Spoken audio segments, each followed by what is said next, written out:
Potential and capacitance എന്ന ചാപ്റ്ററിലെ part 8 വീഡിയോയിലേക്ക് ഏവർക്കും സ്വാഗതം. Potential energy in an external field, electric volt എന്നീ ടോപ്പിക്സ് ആണ് ഇതിൽ വിശദീകരിക്കുന്നത്. ഏവർക്കും ഒരിക്കൽ കൂടി സ്വാഗതം.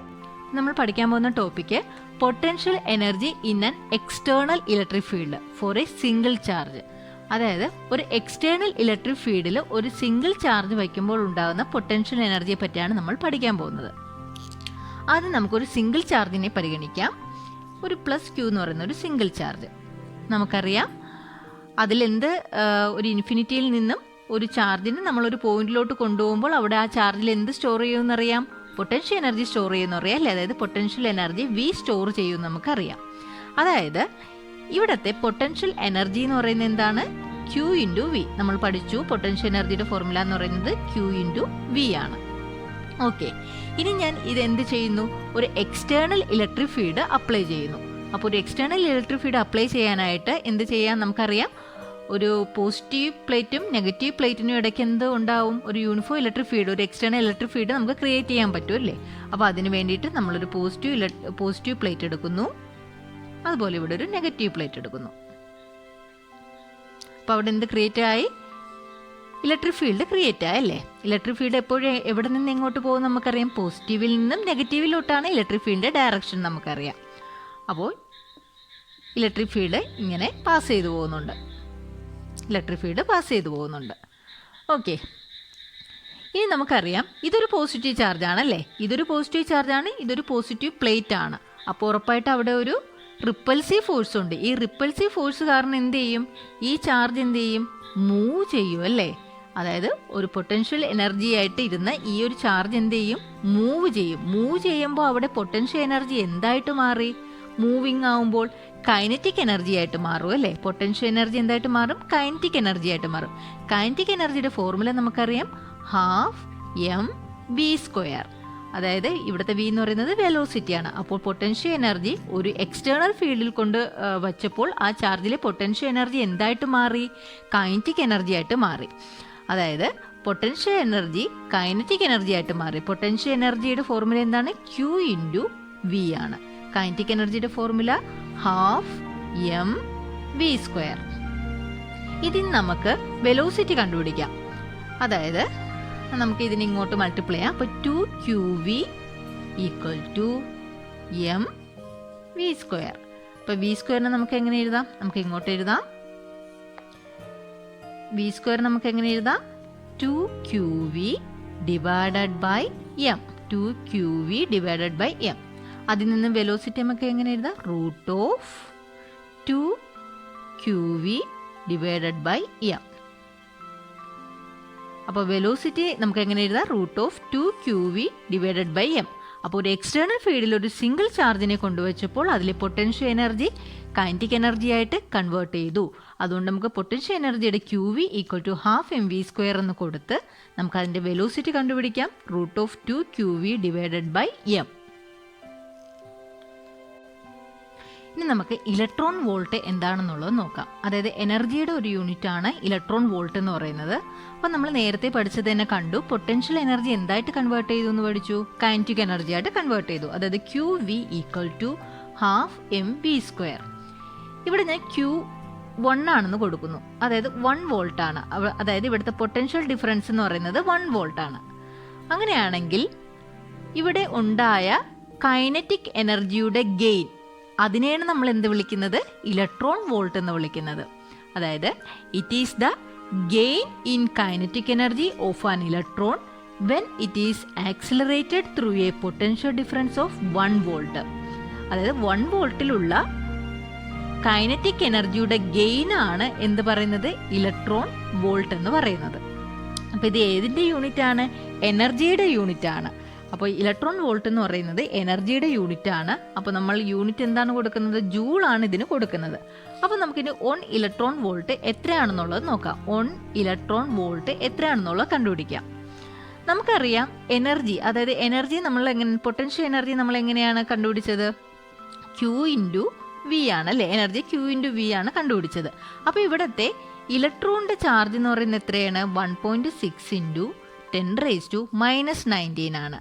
വോൾട്ട് എത്രയാണ് എടുത്തത്? 1 വോൾട്ട് ആണല്ലേ. അപ്പോൾ V ഈക്വൽ ടു 1 വോൾട്ട് ആണ്. അങ്ങനെയാണെങ്കിൽ നമുക്ക് 1 EV നമുക്ക് എങ്ങനെ കൊടുക്കാം? 1.6 ഇൻറ്റു 10⁻⁻19 ഇൻറ്റു 1. അതായത് 1.6 ഇൻറ്റു 10⁻⁻19 തന്നെയാണ്. എനർജിയുടെ യൂണിറ്റ് എന്ത് കൊടുക്കും? ജൂൾ എന്ന് കൊടുക്കും. അപ്പോൾ 1 EV എന്ന് പറയുന്നത് 1.6 ഇൻറ്റു 10⁻⁻19 ജൂളാണ്. അപ്പോൾ ഇലക്ട്രോൺ വോൾട്ട് എന്ന് പറയുന്നത് എനർജിയുടെ യൂണിറ്റ് ആണ്. അതെന്താണ്?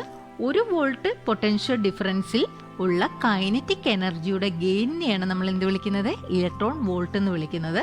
1 ഇലക്ട്രോൺ വോൾട്ട് എത്രയാണ്? 1.6 ഇൻറ്റു 10⁻⁻19 ജൂളാണ്. Topic potential energy of a system of 2 charges in an external field. നമ്മൾ നേരത്തെ പഠിച്ചത് സിംഗിൾ ചാർജ് ആണ്. ഇപ്പോൾ പഠിക്കുന്നത് 2 ചാർജുള്ള സിസ്റ്റമാണ്. ഈ 2 ചാർജുള്ള സിസ്റ്റത്തിന് എവിടെ കൊണ്ടുവയ്ക്കുന്നു? ഒരു എക്സ്റ്റേണൽ ഫീൽഡിൽ കൊണ്ടുവയ്ക്കുന്നു. അപ്പോൾ ഉള്ള പൊട്ടൻഷ്യൽ എനർജിയാണ് നമ്മൾ കാണാൻ പോകുന്നത്. അപ്പോൾ നമുക്ക് കൺസിഡർ ചെയ്യാം, 2 പോയിന്റ് കൺസിഡർ ചെയ്യാം. എ എന്ന് പറയുന്ന പോയിന്റും കൺസിഡർ ചെയ്യാം, ബി എന്ന് പറയുന്ന ഒരു പോയിന്റും കൺസിഡർ ചെയ്യാം. ഇനി ഇൻഫിനിറ്റിയിൽ നിന്നും Q1 എന്ന് പറയുന്ന ഒരു ചാർജിനെ ഞാൻ ഈ എയിലോട്ട് കൊണ്ടുവരുന്നു. Q1 എന്ന് പറയുന്ന ഒരു ചാർജിനെ എവിടെ കൊണ്ടുവരുന്നു? എ എന്ന് പറയുന്ന പോയിന്റിലോട്ട് കൊണ്ടുവന്നു. അപ്പോൾ അതെവിടെ എത്തി? എ എന്ന് പറയുന്ന പോയിന്റിലോട്ട് എത്തി. അപ്പോൾ അവിടെ എന്ത് സ്റ്റോർ ചെയ്യും? ഒരു പൊട്ടൻഷ്യൽ എനർജി സ്റ്റോർ ചെയ്യും അല്ലേ. നമുക്ക് ആ പൊട്ടൻഷ്യലിനെ V1 എന്ന് കൊടുക്കാം.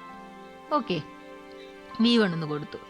ഇനി ബി എന്ന് പറയുന്ന പോയിന്റിലേക്ക് ഞാൻ ഇൻഫിനിറ്റിയിൽ നിന്നും Q2 എന്ന് പറയുന്ന ഒരു ചാർജിനെ ബി എന്ന് പറയുന്ന പോയിന്റിലോട്ട് കൊണ്ടുവന്നു. അപ്പോൾ ബി എന്ന് പറയുന്ന ഒരു പോയിന്റിൽ എന്തിരിക്കുകയാണ്? ഇപ്പോൾ Q2 ചാർജ് ഇരിക്കുകയാണ്. അപ്പോൾ അവിടെ എന്ത് ചെയ്തു? ഈ കൊണ്ടുവന്ന വർക്ക് ഡൺ എന്തായിട്ട് സ്റ്റോർ ചെയ്യപ്പെട്ടു? പൊട്ടൻഷ്യൽ എനർജി ആയിട്ട് സ്റ്റോർ ചെയ്യപ്പെട്ടു. അപ്പോൾ എന്താണ് അവിടുത്തെ പൊട്ടൻഷ്യൽ എന്ന് പറയുന്നത്? V2 ആണ്. ഇനി നമുക്ക് നോക്കാം, ഈ Q1ഉം Q2ഉം ഇത് തമ്മിലും എന്താണ്? ഒരു വർക്ക് ഡൺ നടക്കും അല്ലേ. അതിന് നമുക്ക് എന്ത് കൊടുക്കാം?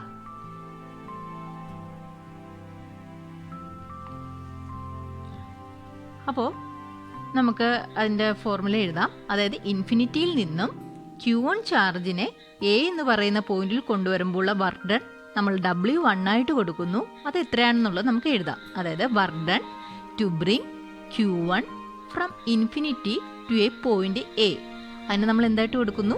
W1 എന്ന് കൊടുക്കുന്നു. അപ്പോൾ നമുക്ക് അതിൻ്റെ ഇക്വേഷൻ എഴുതാം. ഇക്വേഷൻ എന്ന് പറയുന്നത് എന്താണ്? നമുക്കറിയാം, ചാർജ് ഇൻറ്റു പൊട്ടൻഷ്യൽ ആണല്ലേ.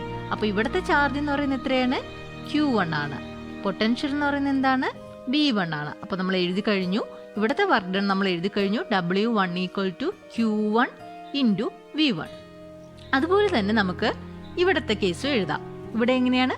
Work done to bring Q2 from infinity to the point B, അതിന് നമുക്ക് എന്ത് കൊടുക്കാം? W2 എന്ന് കൊടുക്കാം. അപ്പോൾ ഇവിടെയും നമുക്ക് എങ്ങനെ എഴുതാം? ചാർജ് ഇൻറ്റു പൊട്ടൻഷ്യൽ എന്ന് എഴുതാം. അപ്പോൾ ഇവിടുത്തെ ചാർജ് എന്ന് പറയുന്നത് എന്താണ്? Q2 ആണല്ലേ. Q2 ആണ്. പൊട്ടൻഷ്യൽ എന്ന് പറയുന്നത് എന്താണ്? V2 ആണ്. അപ്പോൾ നമ്മൾ 2 കേസും എഴുതി. ഇൻഫിനിറ്റിയിൽ നിന്നും Q1 കൊണ്ടുവരുന്ന കേസും എഴുതി, ഇൻഫിനിറ്റിയിൽ നിന്നും Q2 കൊണ്ടുവരുന്ന കേസും എഴുതി. ഇപ്പോൾ ഇവിടെ 2 ചാർജസ് ഇരിപ്പുണ്ട് അല്ലേ. Q1 എന്ന് പറയുന്ന ചാർജും Q2 എന്ന് പറയുന്ന ചാർജ് ഇരിപ്പുണ്ട്. ഇനി നമുക്ക് നോക്കാം, work done on Q2 against the field due to Q1.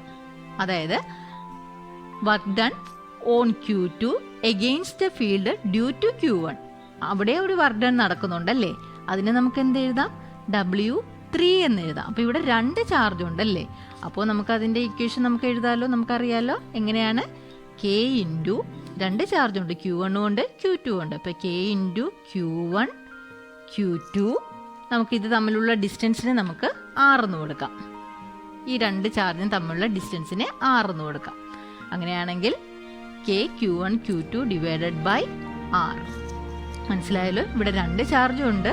അപ്പോൾ അതിൻ്റെ വർക്ക് ഡൺ എന്ന് പറയുന്നത് എന്താണ്? W3 എന്ന് പറയുന്നത് K into Q1 Q2 divided by R ആണ്.